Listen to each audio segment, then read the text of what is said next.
Hello and welcome once again. Of course there's drilling when I start a vlog. Thanks world. Hello again. This is my vlogs for, this is the worst intro ever. These are my vlogs for giving up alcohol for a year. This is terrible. Let's start with this again. Right.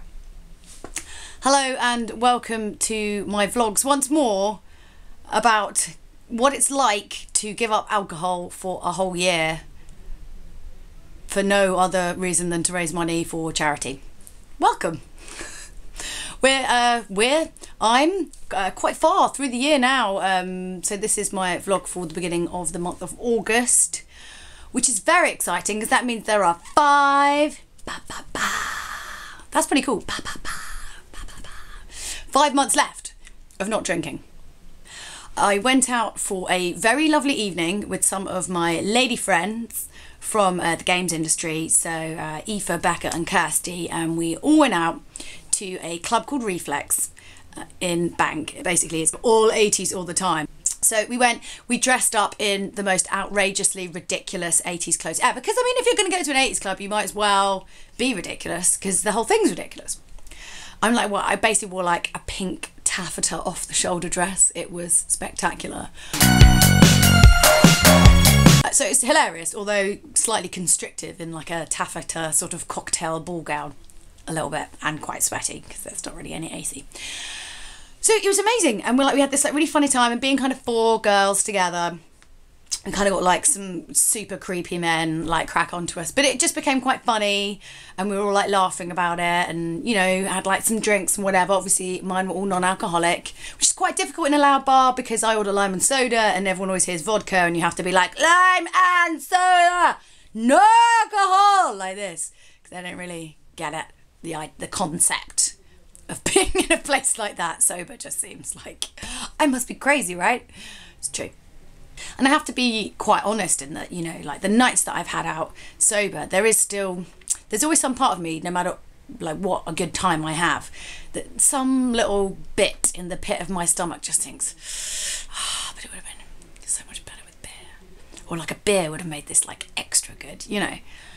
And I have to say, like, hand on my heart, this night out with these girls was, I was thinking this in the taxi on the way home, I was like, it could not have been any better. There is no amount of alcohol that could have improved the absolute hilarity that we had that night. And it was so fun, it was entertaining. I was never looking at my watch and wanting to go home, like we stayed right until the end.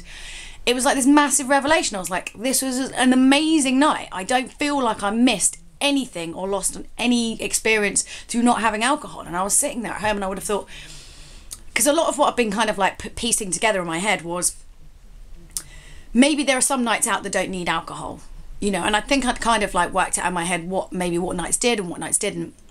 And I just never would have placed a night like that and been like, I could have had an incredible time without it. I would never, ever have thought that. I would have been like, number one, nights out with the girls, like a place like that, like of course you're going to have alcohol to make that wicked, but just the very nature of what it is and who you're with means that you kind of don't. I mean, again and again, I keep coming back to the same thing, which is the nights where, like, I'm not surrounded by, like, my good mates are the ones I really want booze on.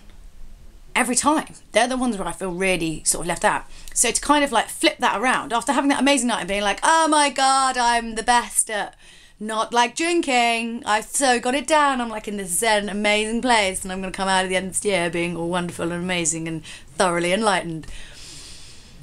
And then that lasted for a bit and then I had a very close friend of mine's 30th this weekend, and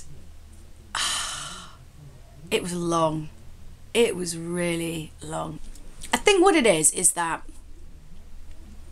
it took me up until about kind of the 5-month mark to kind of be okay with the not drinking thing and to kind of get into this really good mental place.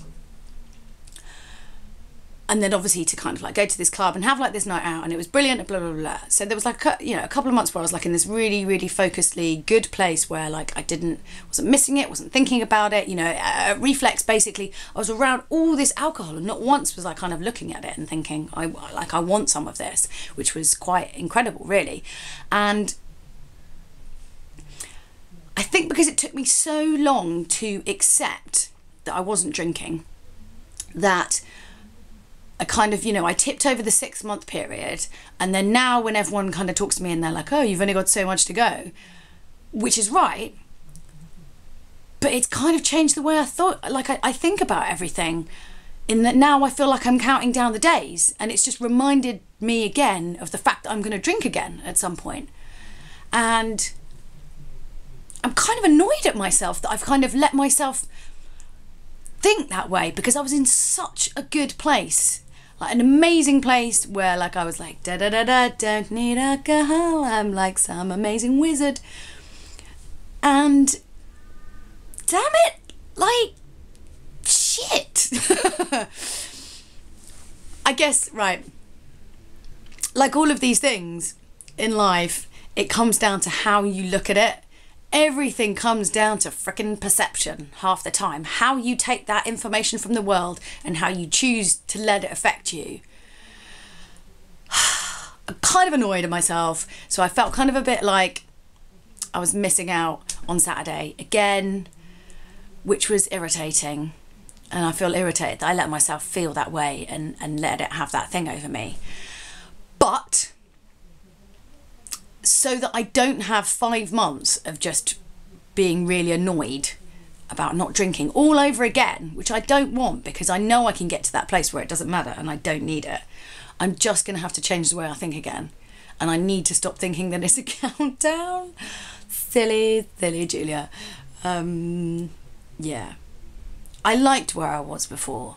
I liked that feeling of everything's awesome anyway.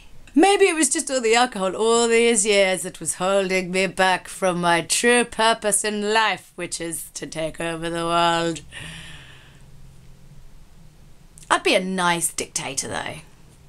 There'd be lots of holidays and ice cream in between the hard manual labour, obviously. Yeah, so I don't know, make of all that what you will. I don't know what to say anymore about anything. You'd think that it would just become clearer, but like most things in life, the more you get into it, the more complicated it gets, the less black and white it is, and the more confused you are. So you think when you get older it's all going to be like, oh my god, it's going to be so clear and obvious. No, because you've got to deal with all your baggage and everyone else's baggage, and it's just a big old freaking conveyor belt issue at Terminal 5, man. There are bags everywhere. You're tripping over bags, everyone else's bags, people throwing bags at you, and everyone's got like serious issues that are in their bags that they chuck at you, and it's got nothing to do with you, like it's not even your bag, you're not even a baggage carrier, and they'll just throw their bags at you because that's what life is, just bags everywhere. It's possibly the best analogy of life I've ever come up with. Bags, oh my god, there's bags everywhere, like just people with bags. I should so do self-help videos. I can't even say that with a straight face. Maybe in a more of a sense of don't do what I did. That's probably what I could offer. But yeah, thank you very much for watching, and I will see you again soon. Okay, thanks, bye!